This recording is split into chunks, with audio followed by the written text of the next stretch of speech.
Story. We have covered countless stories about the dangers smoke from cigarettes and juuling has on your health. But there's another dangerous smoke that many aren't paying attention to. An estimated 500,000 healthcare workers are exposed to potentially dangerous surgical smoke each year.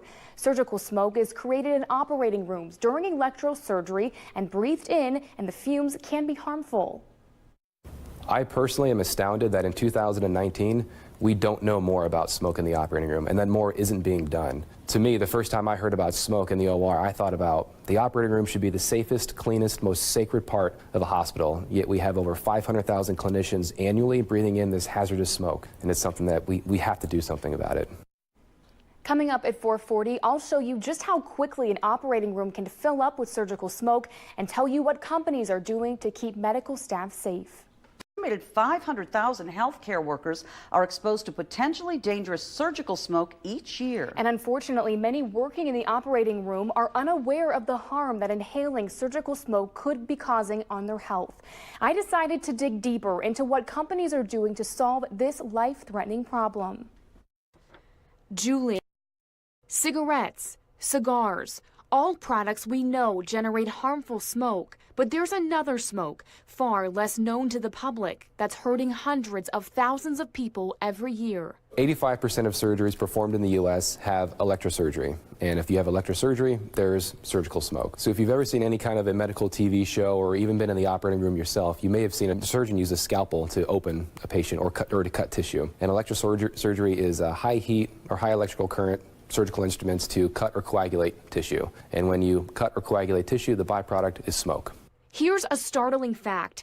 Being in the operating room for a full day could expose you to the same amount of smoke plume as smoking more than a pack of cigarettes. And the scary thing about surgical smoke is, let's just take, for example, a mastectomy, which is removal of the breast tissue. Typically, if a surgeon is removing breast tissue, that's because there's cancer involved. So if a surgeon is cutting or coagulating cancerous tissue in the operating room, whatever's on that patient's skin or in that patient's bloodstream can be transmitted into the air. Nick demonstrated just how quickly the operating room can fill with smoke. I'm just cutting on a harmless chicken breast here.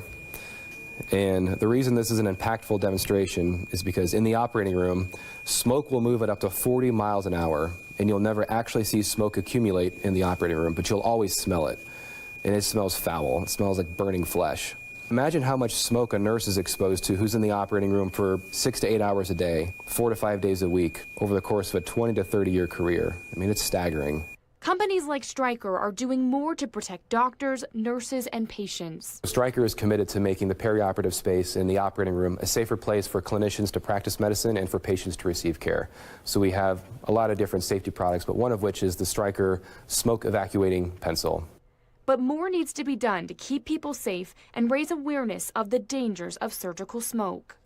It's surprising that in 2019, in this day and age, knowing what we know about cigarette smoke and how bad that is for you, that there really isn't many rules, laws, regulations out there that mandate that you evacuate smoke in the operating room. The awareness is just now starting to grow throughout the industry on this problem.